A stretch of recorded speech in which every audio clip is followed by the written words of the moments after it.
Hello and welcome to today's webinar, Analyzing Database Performance for Hybrid Environments. This event is brought to you in partnership with SolarWinds and produced by Actual Tech Media. Thanks so much for joining us on the webinar today. We've got a great topic and a couple of really cool live demos lined up for you. So if you want to learn about database performance, you're in the right place. Before we get started, just a few things that you should know about the event. First off, my name is David Davis of Actual Tech Media, and I'll be serving as the moderator. As always, here at Actual Tech Media, we want these events to be educational, and we encourage your questions. You can pose those questions there in the questions panel. In your audience console, it's right there next to the word handouts. If you click on questions, we appreciate, of course, all the hello and happy Friday messages from everyone out there from across the United States and around the world. But we also want your topical questions because we'll be doing a live Q&A at the end of the webinar. So keep those questions coming. We also have a number of resources there in the handouts tab. I want to call your attention to. The first one is a Gorilla Guide tech brief. It's by a database performance expert, Joey D'Antonio, and it's the topic is have peace of mind with your database deployments. It's an excellent resource. You want to check that one out. There's also a resource there on query optimization, tips and tricks from the experts. You'll find the full slide deck in there for download. And then also a link to the Database Success Series, which is an upcoming series of events happening here actually next week. You want to make sure that you sign up for those as well to learn more about how to have success in your database infrastructure. So check out those resources. They won't be as readily available after the event, so it's a good time now to check those out. We'll also have an Amazon $300 gift card that I'll be announcing the winner of at the very end of the webinar today, so stay tuned for that. We also have our Amazon $50 Best Question prize that's in play today as well. So when you pose questions there in the questions box, those will be taken into consideration for that Best Question prize. We'll contact the prize winner for that after the event. And of course, you must meet the Actual Tech Media prize terms and conditions, which are there in the handouts tab. And with that, it's now time to kick off the event. I'm excited to introduce you to our expert presenters. Welcome, Mr. Justin Randall, Senior Professional Services Consultant at SolarWinds, and Mr. Jared Hensel, Senior Product Marketing Manager, also at SolarWinds. Justin and Jared, it's great to have you. I'll first hand it off to you, Jared. Thank you. I'm glad to be here and glad everybody can make some time on this Friday afternoon, morning, evening, depending where you are. So with that said, let's get started. So what we want to talk about today is analyzing database performance for hybrid deployment. So really, we know more and more customers are going to the cloud. Obviously, it's lift and shift, or there's a number of different ways to go there. But it's not one of those like, hey, Monday morning we're on-prem and Tuesday afternoon we're completely cloud-based. You know, normally there's a much more gradual process to doing that. So a little bit about myself. I'm a technology pro. I was in IT for over 15 plus years, working in Fortune 100 companies, the MSPs. Ironically enough, one of the last products I purchased was our Database Performance Analyzer product, which will not be covered today, but I did actually buy that to help troubleshoot some database issues about 9 months before starting here at SolarWinds. And I'll let Justin briefly introduce himself. Hello, everyone. As Jared said, my name is Justin Randall, and I've been kicking around the data space for over 30 years as a data modeler, doing database design, DBA for a long time, and I've been working at SolarWinds previously, Sentry 1, Sql Sentry for the last almost 10 years. Thank you. Awesome. So, let's just jump right into it. We've got a couple slides, and then we will get into the demo. Justin and I will this will be a little bit back and forth on the next couple slides. But really, what do we mean by, optimizing and analyzing performance? And really it is about improving efficiency and speed of your query. So ultimately, we know that a database is the heart of an application, and ultimately, that's how tickets are going to come in 99% of the time, that, XYZ accounting system or CRM or blah, blah, blah is slow. So ultimately, you need to ensure that your database is not the weak link in this equation, that it is getting the request for data and giving that data out in a speedy fashion. You don't want to be left holding the bag saying, hey, I asked for my bank account balance and it took you 15 minutes to give me, tell me that I have $5 in my checking account or whatever it is. So ultimately, to help augment that, organizations are starting to deploy more and more of a hybrid environment. It is, there are a number that still have a bunch of stuff on premises, but equally, more and more are moving to the cloud. Pre-2020, it was always interesting to go to the trade shows, VMworld, Microsoft Ignite, heck, even Cisco Live and all of them, or Past Summit, and just see the same customers or people over and over, and literally have a 1-year time gap and ask them, hey, where are you at? 5 years ago, it's like, hey, I've got, just a few engineers are screwing around with some stuff in my MSDN account or whatever it is. And every year you talk to them again in person. And every year you'd hear more and more that I'm 25% in the cloud. I'm 40% in the cloud. Now I've just got a handful of devices on premises. And their monitoring solutions would have to change accordingly. The way they are monitoring obviously has to change, because not all solutions are equal, and something that is sitting, physically on top of your SQL server, your Dell or, HP SQL server, is going to work differently than, hey, I have it in 2 different cloud providers. So, with that said, though, you do have to consider what the environment is. What are you responsible for? Obviously, going to the cloud does shift responsibility. It does shift some ownership. It doesn't remove ownership. It just shifts it. It also doesn't necessarily mean a database is working ideally. You can have a poorly designed database on premises perform poorly in the cloud. Justin, I'm sure that you've probably had a customer or two or client or two that, went to the cloud and expected it to be peaches and cream, and ultimately, it didn't work as expected because they just thought it would solve all their problems. That's exactly true. If you have design issues in your database, going to the cloud isn't magically going to fix them. Yeah, I mean, it is, prior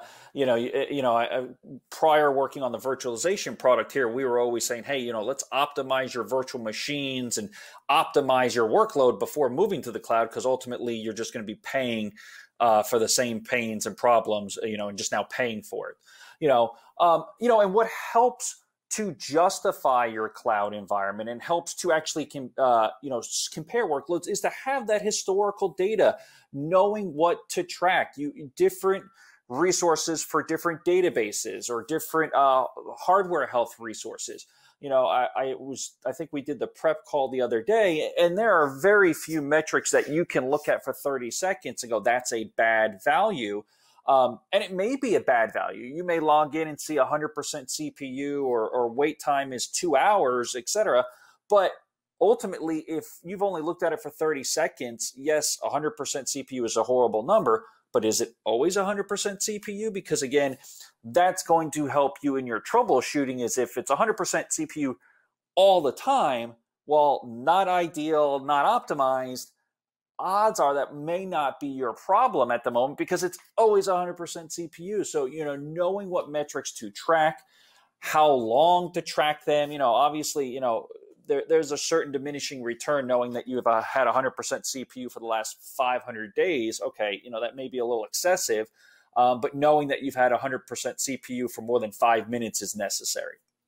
And then really doing your routine and database management. Obviously, having databases on premises is going to require you to do more care and feeding, backing them up, dumping logs, whatever it is. Those things are going to fall on you, the DBA, you, the systems administrator, whoever it is. you're going to have more to-dos if your database is on premises. Obviously, that is one of the benefits of going to the cloud, or at least working with your cloud provider to make sure you have a DR scenario in place or an HA scenario in place. But again, these are things you need to constantly monitor on premises or in the cloud. Obviously, you should always test your solution. Just because it says it works doesn't mean it will. And then honestly, it's kind of like a circle of life, with the optimization is you've done this tuning, you've done this testing, you've run a failover, but in all things IT, things are going to change. You're going to have a software update. You're going to have a new version of the software, period, or you're going to deploy new code.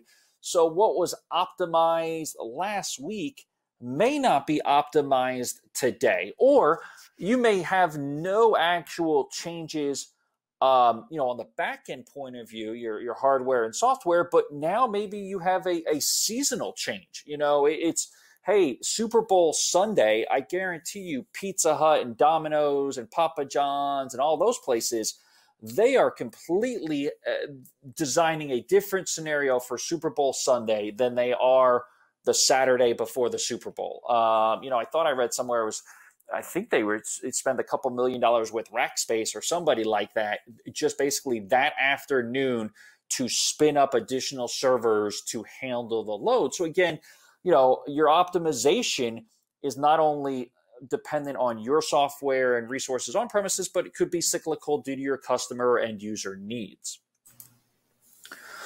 So what metrics do we think you should track and correlate? And I Justin, feel free to jump in because obviously you're much more an expert on this than I am.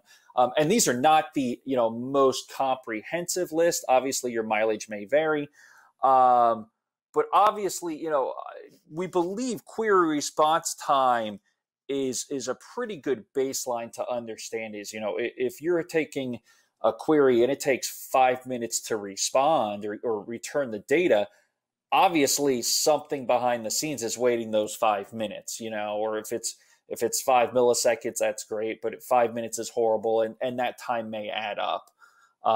Is that something you would agree with there? Absolutely. The ultimate metric, I think, from a DBA's perspective or an administrator's perspective in terms of how well am I doing, how well am I resources performing, how well is my system performing, is what do the users think. If the response time is satisfactory for my users, then I'm in pretty good shape, and that obviously is going to vary depending on the workload. So we expect reports to take longer. We expect queries that are running against a standard kind of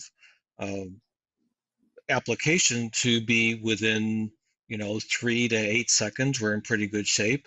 If your backend database is supporting a web application, no one wants to wait more than about 200 milliseconds. So yeah. It very much depends, but that is your first and probably most important metric is, are my users happy with the response time? Yeah, no, I would completely agree with that. From a SolarWinds point of view, we have some APM solutions that sort of either do synthetic traffic or actually look at that, because obviously that is your golden metric. Your golden signal is like, hey, if the end user's happy, that's cool. If I can make it better, I will. But as soon as they start complaining, obviously it doesn't matter what my system says. I've got to start digging into it. And that kind of leads to the next one. The next one's more of a generic, your system, resources, CPU, memory. And I would argue this would be a metric you would want to see different values on premises versus the cloud. Obviously on-prem, you want these numbers to be as low as possible. I don't want necessarily my machines, again, it depends, to have like 100% CPU or obviously 100% CPU is probably bad, even 80 or 70% CPU. But if I'm going to the cloud and I'm paying for it, at least, at a 10,000 foot view, I don't necessarily want my, infrastructure to be running at 10% CPU because I'm paying for that other 90%, even if it's not being used. Your thoughts on that? Agreed, although it's certainly true in on premises as well, right? And in the VM world, Yeah. we're seeing a lot of people, actually just the opposite, right? A lot of people are over provisioning VM hosts and not seeing that database servers behave differently and have different requirements than application servers, and so we see a lot of issues here with system resource availability. Yeah, absolutely. I mean, I think that just it depends. I mean, your bare metal physical host monitoring is going to be completely different than your hypervisor virtual, and then obviously once you go to the cloud. Obviously your wait time statistics, again, that goes kind of back to the first one is where is it spending the most amount of time? Obviously, this is something dependent on your end users. I mean, if they are used to spending 2 seconds for something to respond, obviously that's not it depends on what the application is. It could be good or bad, but they're used to it. Doesn't necessarily mean it can't be improved. Query workloads, obviously, you're locking and blocking and your read and writes. I mean, that is going to, to have a system that doesn't have any blocking is, I think, mathematically impossible. I'm not 100% sure, but again, it's all related to how big it is, how many users are being asked, or how much data is getting accessed, things along those lines. But ultimately, that could be a source regardless of where your database is at as a source of contention. Go ahead, jump in. I was going to say query workload. Ultimately, once you get the other pieces sorted out, and you think you've got a good hardware solution, even if it's a cloud-based hardware solution, but you've got the resources you need, ultimately, what it comes down to is how well your query is performing, and so much of that is I can only speak to what I see in the Microsoft world. That's what I've been most accustomed to, but certainly. The queries themselves, how quickly they respond, is very dependent on how they were structured and how are they able to properly utilize indexes.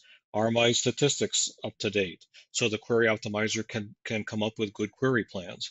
And ultimately, once you get the big picture figured out, you're going to find yourself tuning queries, and you need to understand what are your worst performing queries. And start tackling them to get things under control. Absolutely. And then you've got your platform metrics. And again, this is something we sort of talked to a little bit earlier was, the way you're looking at things from a physical box to a virtual box to a cloud hosted box are going to be different. You're going to have different metrics you can pull, from a physical box with RAID are going to have different, limitations. Or thresholds or min-max values than something with SSDs or something in the cloud. So again, this is going to honestly be dependent on what you're running on. You can't expect similar performance on a 7200 drive running RAID 5 or something completely poor for databases to perform the same way as something in the cloud or something on SSD. So again, this is sort of working with your systems administrator to figure out what is the best utilization. Because you mentioned earlier where you have a bunch of VMs over provision, you'll get this request coming in to the VMware admin or something. Hey, I need 64 gigs of RAM, or a terabyte of RAM, 64 cores. I need this and that, and they may or may not give it to you. Or may just call your bluff on there and put you on some bad hardware just to see what happens. And then obviously going to the cloud, you're going to have some different metrics, different accounting, DTUs for Azure, CloudWatch for AWS. Again, that your mileage may vary depending on what cloud provider you go to and what is exposed with their API. But again, having that in conjunction when available to your performance is going to help you tune and tweak. And you may have to kind of do a side-by-side comparison to, hey, this is kind of what the workload looked like on-prem. Here's what I can see from a resource perspective, and here's what it looks like, or a similar workload in the cloud. These metrics correlate. These are the ones that are similar. Or this metric really is not indicative to overall performance. And then obviously there are adjacent metrics. And really, I would actually go back to your first thing you said there is your adjacent metric, which is probably the end all be all, is the user satisfaction, user experience. that is really, you're not going to find that in any database, API or database metric, but ultimately you need to know how your users, are experiencing the application to figure out how, what kind of the world's on fire or anything like that.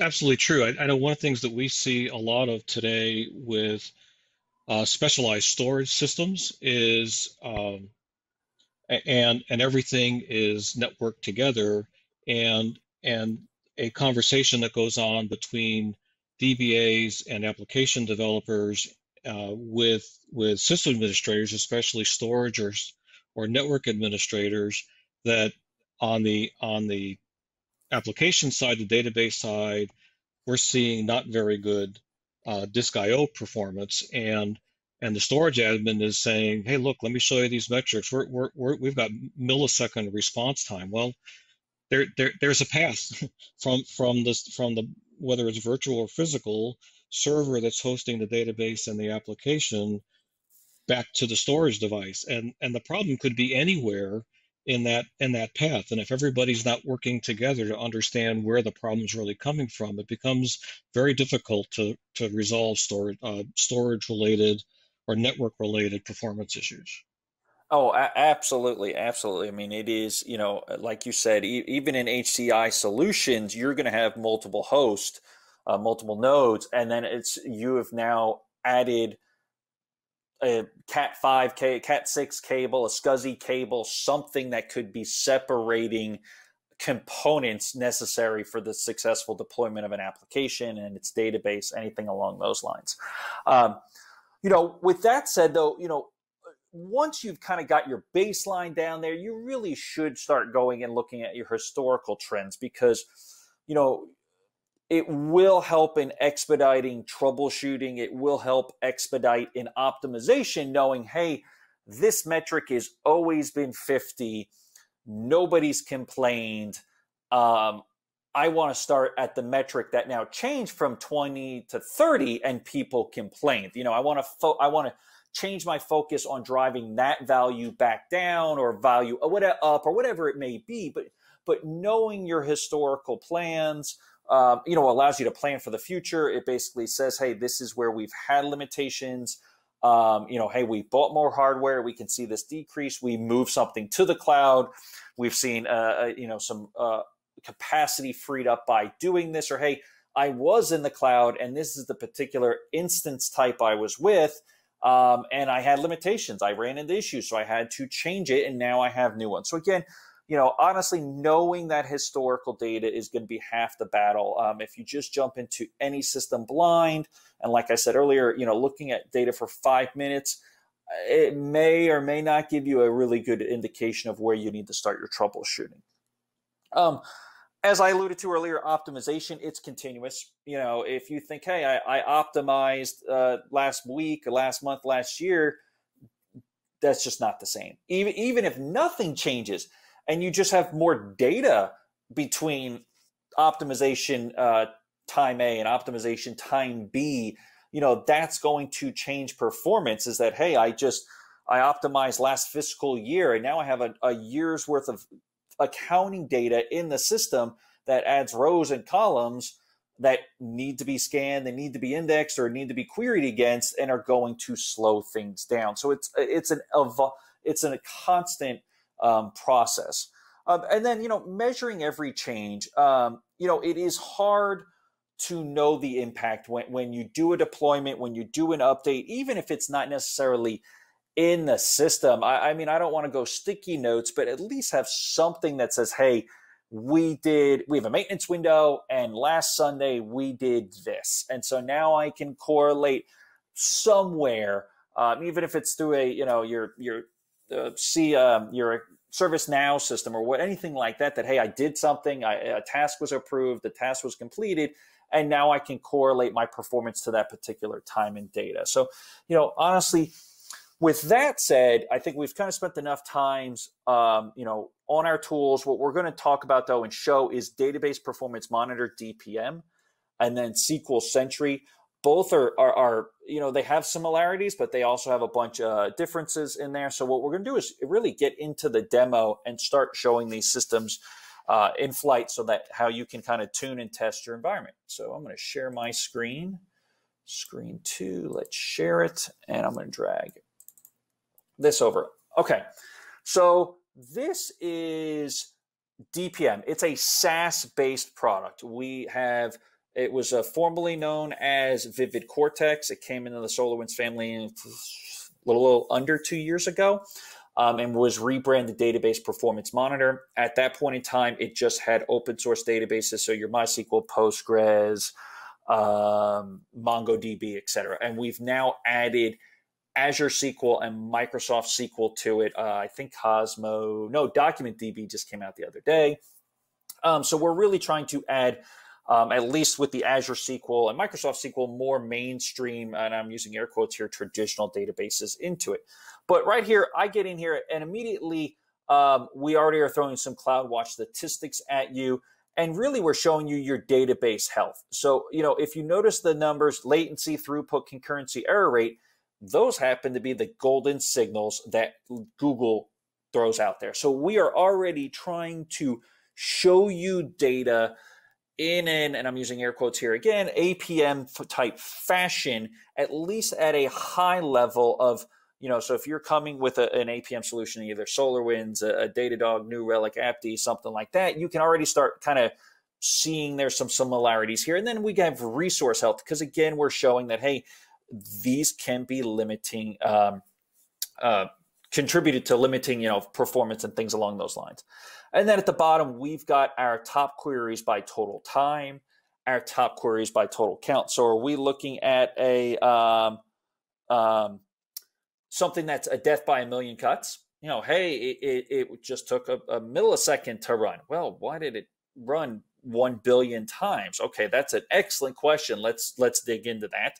Or hey, why did this take an hour to run? It ran twice and it took 2 hours total. Whatever it is. So again, you can come in there and see that. And then we also have recommendations, because obviously not all SMEs are always in the tool. You may be a SME in database A, but now you have database DBMS B, C, and D in here. So throwing recommendations in here is really vital. So if I come in here and just go to our profiler, I can quickly start seeing the queries that take the most time consumption. Again, so I can come in here and I can go, okay, hey, these are the most time consuming. This has taken a little over 4.5 hours.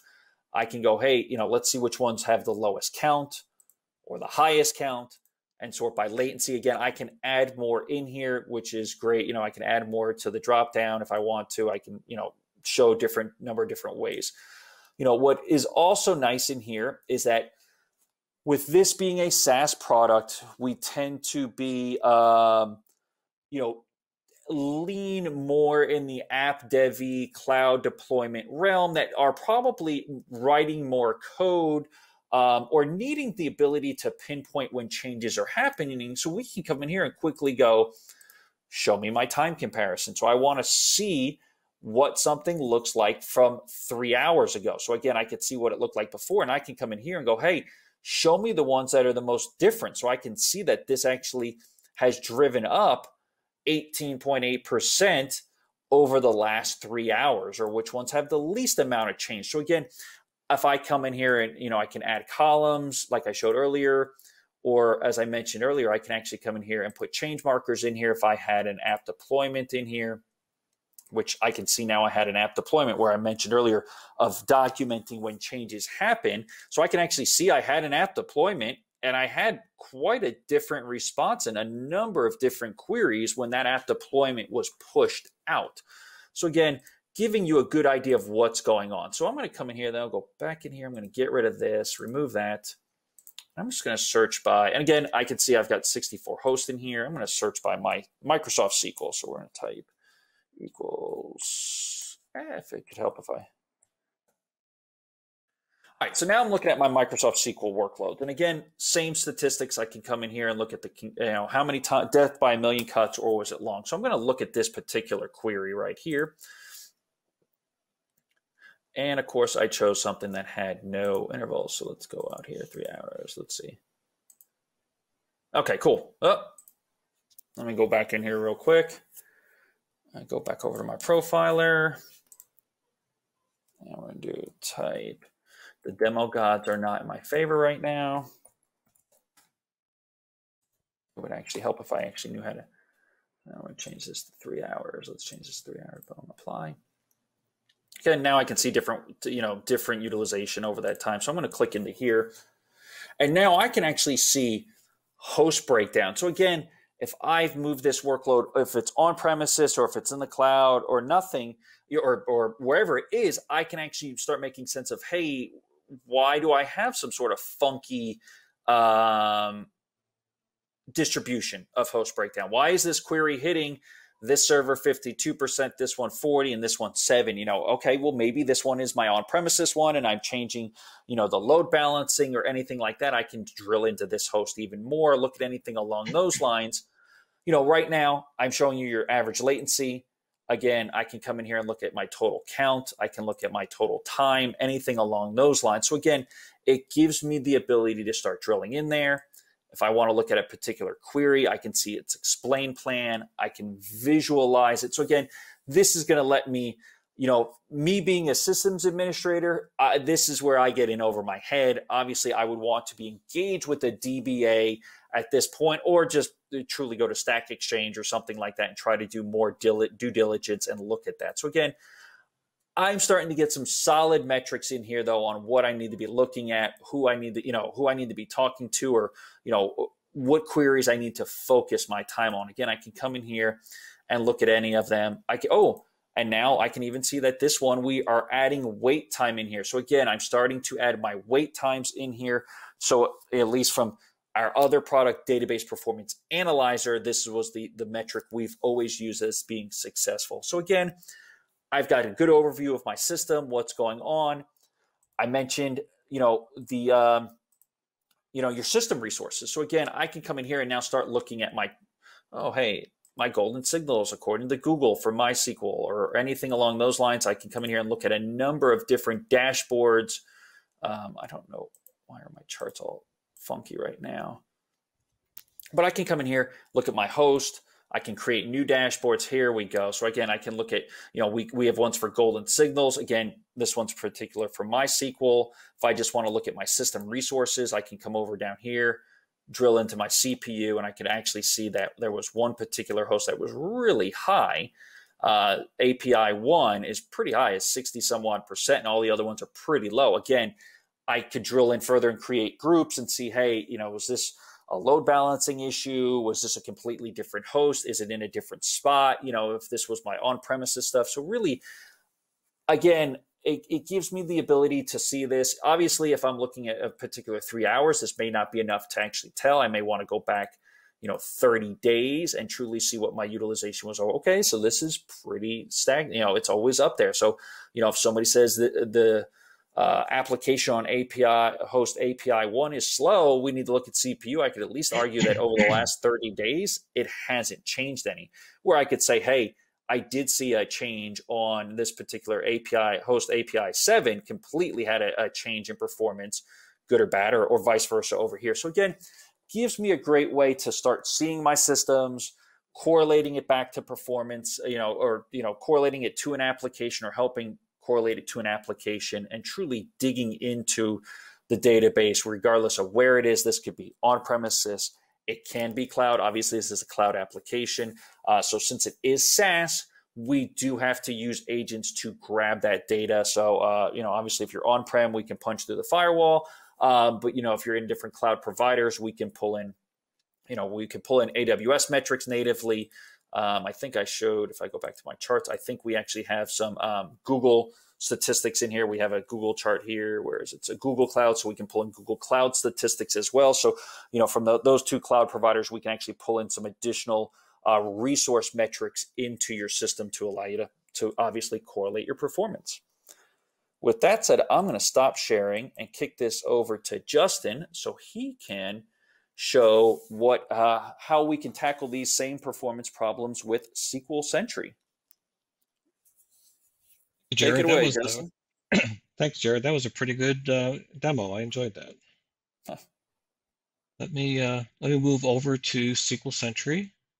Sure, I grabbed the right one. Got it. Looking Great. good. Thank you.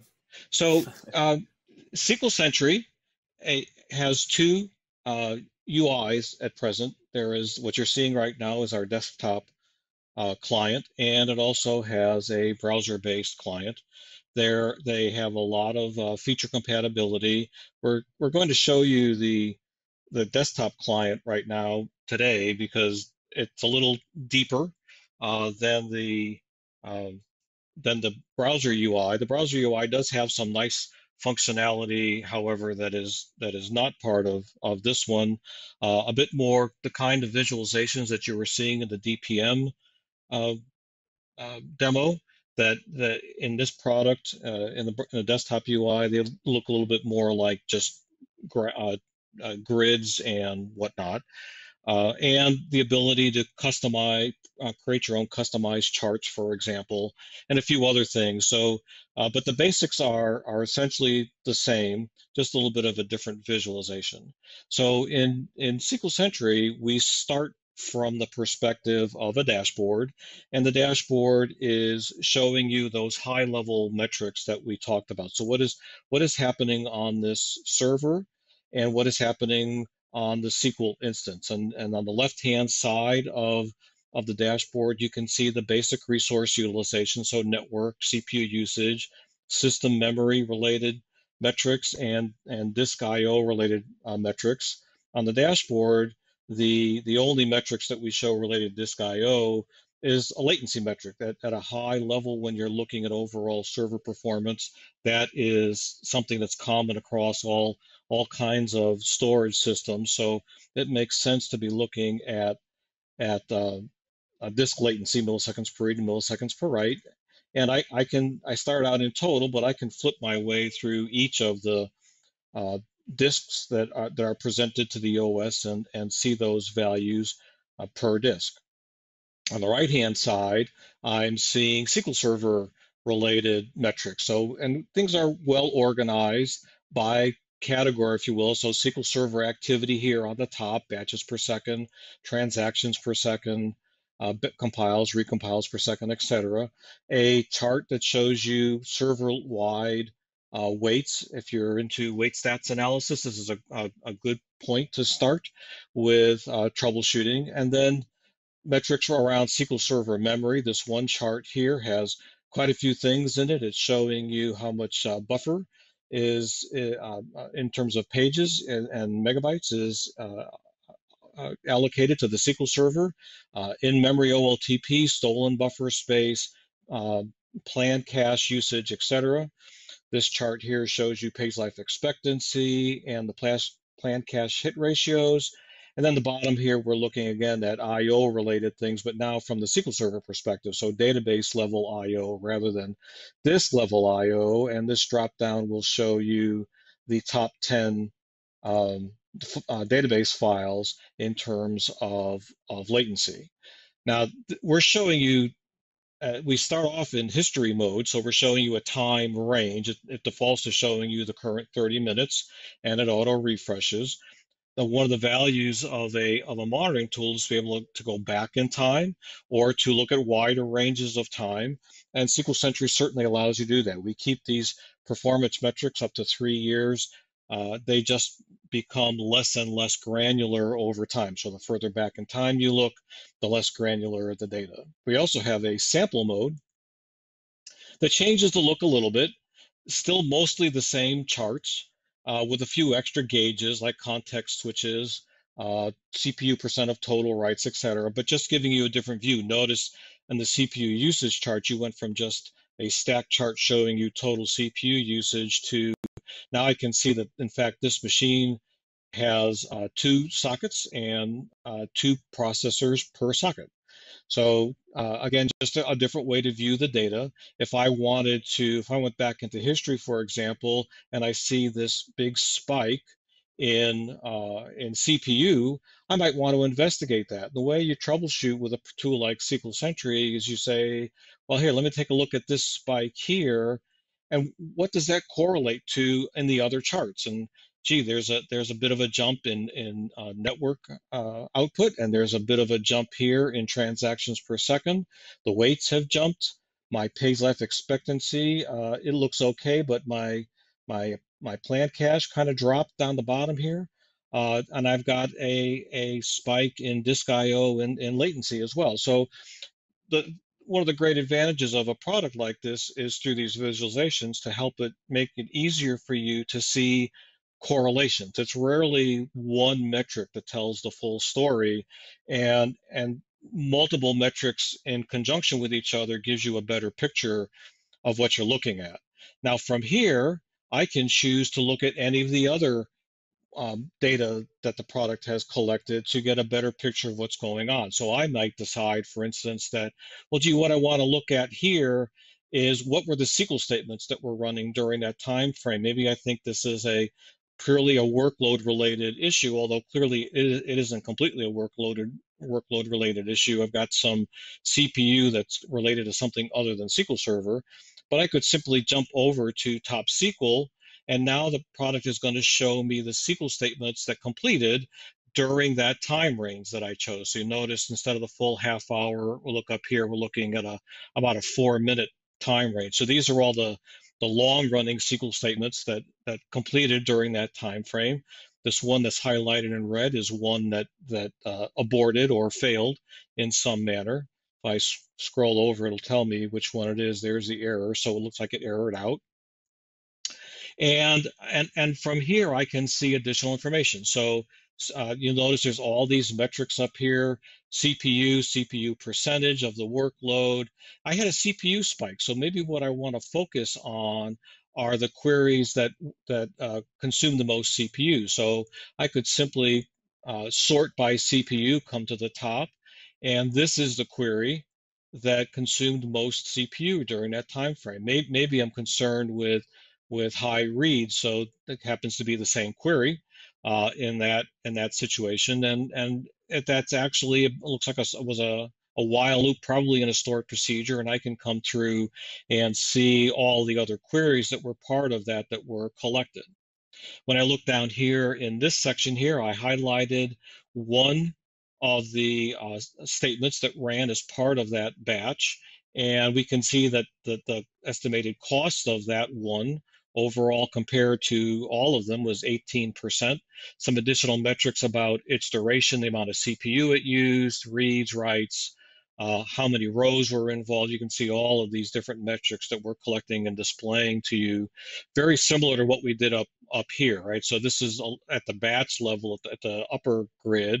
And as we go over, we can see information about granted memory, errors, what SPID was involved, requested memory. So for SQL Server tuning, there's just all this data available to you to work from. Now, we also collected the query plan, so that's shown here. And I can always open up the query plan in our Plan Explorer tool and get into the details of this query plan and dig deep and understand what was happening with the query plan. And then down below, I've got this chart that shows me query history. Each one of these dots represents an execution of that statement or stored procedure. And as I hover over the dot, it tells me a little bit about that one. And notice we kind of see what the scattering is, and in terms of duration, how it varies per execution. I can change from duration to CPU to IO. So I've got lots of different things to work with to get a good picture of what happened. I can also come up here and go into what we call totals mode. And now I'm looking at multiple executions and seeing what the aggregate metrics are for all the executions of any of these statements. And so you'll notice this one up here, I just sorted by count. This one executed 4 times. And if I dig in, I can see the aggregate metrics, duration, CPU, et cetera, for all 4 executions. I can also dig in and see each individual execution and see if there are, what the variations are from execution to execution. So that's just a very simple walkthrough of getting from the dashboard and metrics over to workload. Sql Sentry also shows blocking events, so I can get full details on blocking events that occurred. And I can also see deadlock events and a full graph and breakdown of deadlocks. For those of you that are using SQL Server with availability groups, there is a complete availability group module. And I won't go into all that here, but you can see there's a great deal of information about the performance metrics and actually the layout and configuration of your availability group. So I don't want to take up too much more time. There's a lot more I could show you, but I think that's probably a good starting point. So I'll turn it back to you, Jared. Awesome, thank you. That was great. And yeah, obviously, I think both of us could have kept on demoing for quite a bit longer. So definitely feel free to reach out to us later on if you'd like to see more. I think next up, David is going to MC some of the Q&A because it appears to be kind of blowing up, at least out of the corner of my eye. It looks like there's been quite a number of questions. Absolutely. Yeah. Great demos. Really appreciate that. We do have a ton of excellent questions rolling in. And so let's go ahead and kick off our Q&A now. Thank you everyone for the questions. If you have a question, now is the time to get it in. While we do our Q&A, I'm just going to bring up a poll question for everyone out there in the audience, and I'll leave this up while we take your questions. The question on the screen I want to call your attention to is, what additional information would you like about these SolarWinds solutions? And this is a multi-select question, so feel free to select more than one response on there, and we appreciate your feedback. So let's see, first question, I'll just throw these out to either one of you, and feel free to grab the question that corresponds best to the product.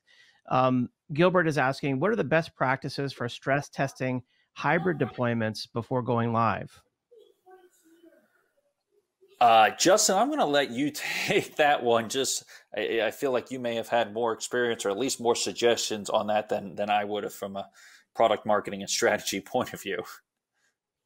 It's a good question. I think we go back perhaps to the to those historical metrics that you discussed, and if you have historical metrics to work with, that can help you immensely in understanding how to size where you're moving to in the cloud, right? So if I don't understand what my metrics look like on premises, it can be pretty difficult to make solid decisions about what my cloud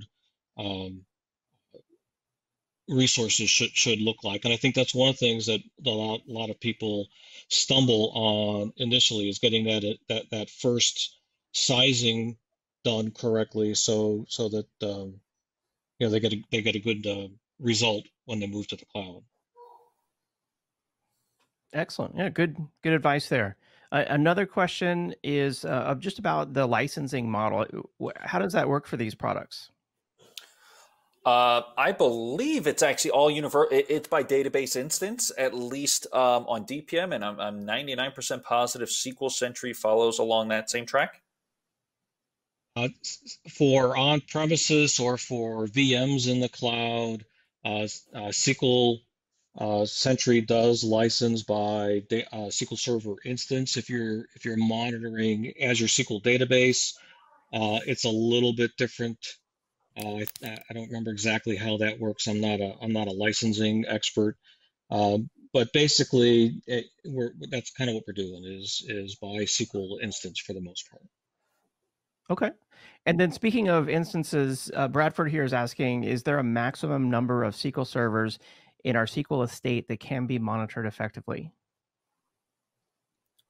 Excellent question. So we have spent a great deal of time, at least in the SQL Sentry world, in optimizing large deployments. We have customers monitoring thousands of SQL instances. The architecture allows for that. So we have a polling mechanism with what we call a monitoring service that polls instances and brings back data. And the database has been optimized for large deployments. And so we can work with very large deployments without any real difficulty. Very nice. I like that. Yeah, Go and ahead. DPM is along the same lines where basically we've got customers that have thousands of different instances. Obviously, with some of the data kind of being aggregated at a 10,000 foot view, it is suggested to create smaller groups so you're not trying to look at your average CPU across 10,000, 1,000 servers, 2,000 servers simultaneously. So while you can have a single DPM instance, monitor all of them, it is advantageous to kind of create just smaller groups in there, East Coast, West Coast, North, South, whatever it may be, that it makes it a little bit more manageable. So you're not having, hundreds or thousands of data points hitting a single dashboard simultaneously. Yeah, absolutely. Absolutely. All right. Next question here from Kale. It's quite a lengthy question. I'll just read through it here. They're asking, would you use the same SSL keys for replicated databases in the cloud or on premises, or use unique keys? And Kale goes on after that, but what's the situation there? That is definitely not a Jared question. So, Justin, I don't know if you can handle that one, or looking at keys and that kind of stuff is out of my wheelhouse. I'm trying to make sure I understand the same question. I'm assuming from the monitoring perspective, are we using the same SSL keys? And we certainly can. If I understand the question correctly. I don't know how to answer that, but we may need to get a more technical resource from that perspective. I'm not a security expert to see if someone can provide a better answer. Yeah, okay. I definitely think this is probably one we could follow up for offline with the right resources or right people to make sure that it's sufficiently answered. Absolutely, yeah. Appreciate that. Next question, let's see, Raj is asking, is it applicable on hybrid installations with off and on-prem clouds or multiple cloud installations such as AWS and Azure? At least from a DPM perspective, as I stated before, we are a SaaS-based solution, but using the agent, really, we don't care where the target host is. So it can be on premises. Obviously, we are able to bring some additional statistics back, but we do have integration with GCP to pull back their information, integration with AWS to pull back some additional information there. And if your workload's in Azure, we can still pull it back from there. So really, I want to say we're cloud and location agnostic from a DPM perspective. And okay. Sql Sentry is very, very, very similar as well. So we're monitoring product in AWS and Azure on premises. It's all good. Very nice. And I want to remind everyone again of the poll that's on the screen. We want your feedback on that. What additional information would you like about these SolarWinds solutions? We're running out of time here in the event, and we do want to hear from you. So let's see, moving on to another question. Bradford is asking, do the tools automatically determine historical max and min for particular data to auto-populate alert triggers, or is it necessary to manually configure triggers? From a DPM product, unfortunately, you are manually configuring a trigger.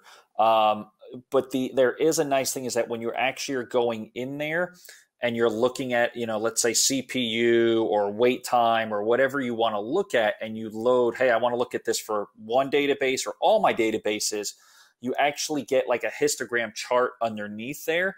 So you can actually, granted, you're still having to do it, but you will see the min and maxes accordingly. And we will plot a line across saying, hey, this is your threshold. So you can kind of eyeball it saying, hey, it looks like over the course of 30 days, it would have been exceeded a dozen times. And here's my recovery point. So again, while it doesn't automatically do it, we do give you some pretty nifty visualization, allowing you to ensure that, hey, I don't set a threshold that hasn't been exceeded, so that value is pretty much a bad value to put in there. And Sql Sentry is similar out of the box in terms of we provide values that seem to make sense. They can be configured differently for different instances and different environments. However, there's also the capability of triggering some of the alerts to be based on historical metrics that have been gathered. So, for instance, you could easily set up a high CPU alert that would say, rather than simply I want to know when CPU exceeds 90% for more than a minute, what I can say is I can configure the alert to tell me when CPU exceeds its average CPU utilization by 300% or by 2 standard deviations. Or so you can configure many of the alerts to be a little bit more associated with what's actually happening in the environment rather than just static numbers. Okay, I like that. Yeah, I like that flexibility. Next question here. Do these products provide specific tuning advice, or is that the role of a SQL subject matter expert? I didn't get into it, but definitely from a DPM perspective, we do have, well, actually, I kind of showed it at the bottom of my screen where we do have recommendations. So if you click in that recommendation, you will get some tuning advice at a per database layer. Okay, show me all my Mongo stuff. And so you can start getting in there and seeing some, we suggest you do this, or we suggest you do that again. These are things that I would not just blindly select all, hit apply. I guess you can't apply it from there, but ultimately, it would be advantageous to do a little due diligence on your part to confirm that, hey, we're not fixing one index and adversely affecting 100 other ones. But yes, we do have some recommendations that are database specific inside of DPM. And Sql Sentry historically has shied away from providing tuning advice. We've kind of looked at how that works out in the marketplace, and except at a very high level, look at A, B, or C, or these are the general things you're seeing. You might want to look at that. Getting more specific, in our experience, has often turned out to be wrong at least as much as it's right. So we've sort of shied away from that historically. Now that was before the advent of where we are in today's world with AI. So I can see where that may change in the future. Okay. And I want to again remind everyone, don't forget about the poll. We're about to wrap up the event here. Seems like these would be great solutions to try out for yourself. That is an option there on the poll. So make sure that you respond to the poll there before we conclude the event. Maybe just a couple more questions. Rishab is asking, is Google Cloud included in the hybrid option? Can these work with instances running in Google Cloud? Yeah, I definitely, DPM can for sure pull back there, and we can pull back some GCP statistics besides just the actual the database statistics. So yeah, we definitely have a significant number of workloads in GCP, so we're pretty well integrated with them. Sql Sentry is a little more limited in GCP. Focus has been on AWS and Azure, and we're looking at GCP and what it would take to effectively monitor in that environment. It's not fully supported at this point. Okay. And then Michael's asking, how long does SolarWinds keep the data? In DPM, it depends. We kind of have two versions. We have, I guess, the standard version, which I believe is 1 year's worth of data. And then there is the pro or enhanced version that's got 3 years. Again, it will sort of collapse. You kind of get, down to the second data for 2 or 3 days, and then collapse to a minute, and then collapse to a day. Essentially, if you're, so again, it just depends on which version you are. And this is something we are also exploring more in DPM with microservices and things along those lines of allowing for more optimization or more customization on how long we keep the data, how much, that kind of stuff, especially as people are, starting to drive away from a monolithic database into more microservices. Excellent. And it's SQL Sentry performance data is retained for up to 3 years. The other kind of data like top SQL deadlocking, blocking information with all the detail that goes with it is more in 30 days, 60 days, 90 days kind of a range rather than years. Okay. Well, very good. Well, I'm afraid we've run out of time here in the webinar today. Final question goes to you, Jared. What should folks do to get started? Oh, well, we have a couple links. Obviously, you can click. You can go to our website, solarwinds.com, Sql-Sentry, or DPM. That's where you can actually learn more about the products. Or we have a database practice series coming up in about a month or so. That actual register now button is a link, but that will also be included in the handout. I believe there's a PDF where you can click that as well. This will be where we will definitely geek out much more with the database products. It'll be much more interactive, where we're working with the community on, hey, I saw this issue. How would you fix it? Or how would you test this? Much more interactive on where we take that conversation, because that's going to be, I think it's something like a couple of hours long, as opposed to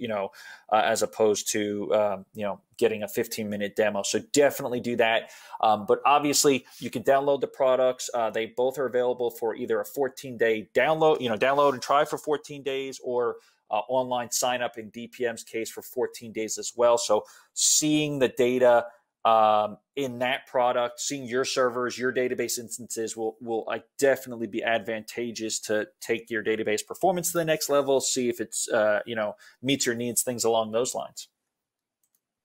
Excellent. Yeah, sounds like a great opportunity for folks to learn more. Jared and Justin, thank you so much for your excellent presentations and demos today. Awesome. Thank you. Thank you. My pleasure. And thank you so much to our audience for joining us on the webinar today. Before we go, I'm going to announce the winner of our Amazon $300 gift card. This is going out to Neil Ruiz from Virginia. Congratulations to Neil Ruiz from Virginia, and we'll be contacting our best question prize winner as well. Don't forget to visit solarwinds.com for more information and try out these solutions for yourself. Have a great day, and we'll see you next time. Bye-bye.